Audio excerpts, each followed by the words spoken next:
Compartir las referencias teóricas y las reflexiones que fui armando para esto.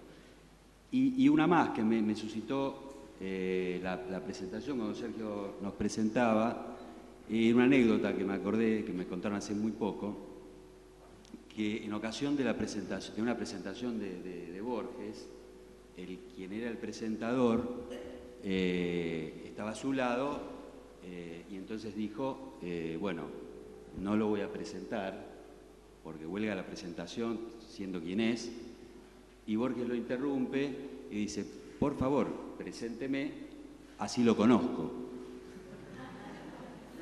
Y nosotros podríamos agregar respecto de este tema, y así él también se sigue conociendo. Me parece que algo de esto probablemente también sea una de las reflexiones que van a acompañar lo que quiero compartir, sobre todo porque lo que más me interesa discutir en todo caso es la idea de lo configurante contra lo determinante. Quiere decir, la idea de que producción de subjetividad no es algo donde se determinan sujetos, sino donde todos los sujetos participan en extrañas y complicadas fórmulas en la configuración de esa subjetividad. Bueno, algo de eso me parece políticamente y para la práctica es fundamental. En ese recorrido me encontré con un texto también para ir entrando al tema, literario. En realidad es una recopilación que creo que muchos lo deben conocer, es una recopilación de textos literarios que hablan de la escuela, que hablan de los profesores, que se llamaba La vida en las aulas. Comparto un fragmento como para ir entrando en tema. El libro es de Carlos Lomas y él en la introducción dice esto. Dice, la escuela es ese lugar donde se aprenden y olvidan cosas, donde se aprueban y desaprueban exámenes, donde se difunden algunos saberes y donde se adquieren algunas destrezas y ciertos hábitos y normas. Es ese lugar donde no solo se enseña el conocimiento legítimo, sino el comportamiento esperado, la obediencia a la autoridad y el respeto a las reglas del juego, donde se sancionan y se elogian unas u otras conductas, donde el valor del saber comienza y concluye a menudo en su utilidad para salvar, o no, con fortuna, los obstáculos académicos, y donde el conocimiento apenas se percibe como una eficaz herramienta de comprensión e interpretación del mundo. En última instancia, es ese lugar donde se enseñan y se aprenden esas cosas que a veces nada tienen que ver con las cosas que ocurren fuera de las aulas.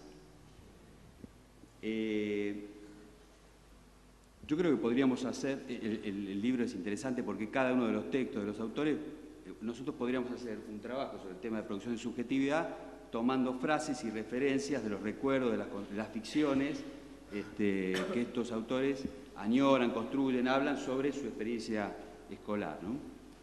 Lo que me interesaba de este fragmento es sobre todo que no solo define, digamos que se trata de ciertas reglas de juego, que hay rituales, que hay sistemas de premios y castigos, en los que los actores de las escenas institucionales sostienen ciertos lazos, sino que hay tensiones y contradicciones como cualquier otra práctica social, algo que todos sabemos, pero que a veces, al mismo tiempo que lo sabemos, lo renegamos, como diríamos, ¿no? Es decir, en el sentido que nos cuesta aceptar ese nivel de tensiones y contradicciones o paradojas que hay, que de algún modo mencionaba Malena. Porque incluye el aprendizaje, las potencias del conocimiento, pero también sus límites. Porque incluye la memoria, pero también el olvido. Porque también está presente la disociación entre el mundo escuela y otros mundos. Todo eso es escuela, todo eso es parte de las prácticas en las que vivimos y desarrollamos nuestra tarea.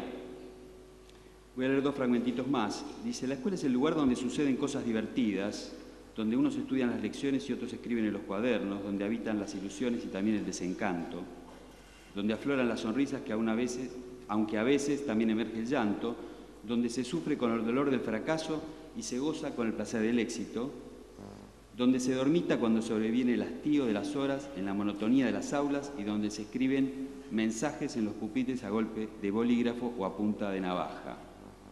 Nosotros podríamos actualizar un poco esas referencias que parecen como de otros tiempos, para dar cuenta de los afectos, las personas, los lugares, las sensaciones, las percepciones que van quedando guardadas en las memorias, que uno va encontrando en esos textos literarios.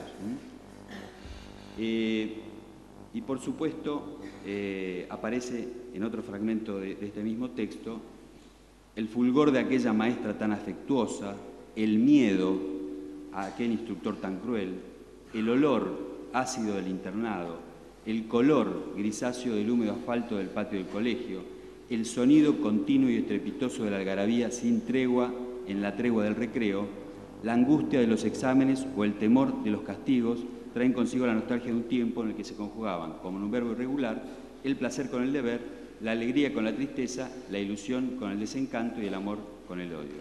Observen cómo están en juego los afectos, pero también están en juego las percepciones y las sensaciones. Hablamos del cuerpo, ¿no? El cuerpo que toma, vive, es con el cuerpo que se vive, que se construye, es en el cuerpo donde se construye esa subjetividad. Bueno, esta es una primera manera, y quizás esa memoria que todos vamos teniendo de nuestros pasajes por la escuela y que esos textos plantean tan claramente, nos hace difícil justamente tomar alguna distancia respecto de esa experiencia como práctica social, lo que entendemos como desnaturalizarla, o desnaturalizar eso que pasa y eso que nos pasa en la escuela, en el sentido de pasaje, y en ese sentido vamos a tratar de hablar del tema de la transmisión, que también me parece que estaba referido en lo que venía planteando Malena, y después esto que nos pasa a todos los que estamos en uno u otro lugar en las instituciones de formación. Algunas puntuaciones sobre el concepto de producción de subjetividad y subjetividad que quiero proponer a modo también de planteo abierto, ¿no? Yo creo que no hay definiciones definitivas sobre esto. Se habla mucho de un campo de estudios de la subjetividad. Entonces cualquier definición sería como, dejaría fuera algo. Siempre ocurre, pero me parece que siendo un campo en construcción a nivel de los estudios de las disciplinas de las ciencias sociales, mucho más. Uno puede hacer una historia en relación a cómo fue la introducción de la cuestión del sujeto desde la filosofía, la psicología, la lógica. Pero ese sujeto, digamos, el primer sujeto que se introduce es un sujeto de la conciencia, un sujeto racional, sin ninguna noticia, por decirlo así, de ninguna división. Es un sujeto único, pura identidad o sumatoria de identidades, que no tiene ninguna, digamos, no tiene tensiones, contradicciones, no tiene división alguna. Ese es el sujeto de nuestras formaciones, en términos más epistemológicos, ¿no? Entonces, la cuestión del sujeto del cual queremos empezar como a plantear es justamente un sujeto, es el sujeto de la pedagogía tradicional, ese sujeto, ¿no? Indiviso, en posición de subordinación, que se puede ubicar y será ubicado en relación al arsenal pedagógico didáctico.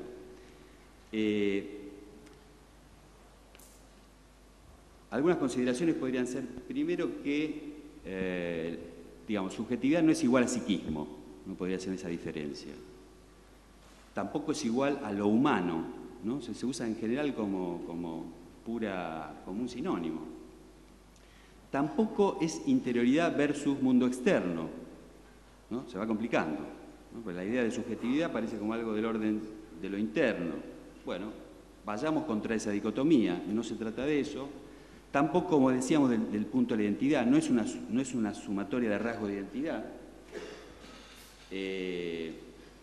Tampoco se trata de otras representaciones topológicas, lo profundo y lo superficial, ¿no? La psicología profunda trataba de captar algo del sujeto, se llamaba así, algunas materias que algunos estudiamos. Y sobre todo, que está muy relacionado con esto, no es individual o colectivo. El tema de la subjetividad, sino justamente habita en esa tensión.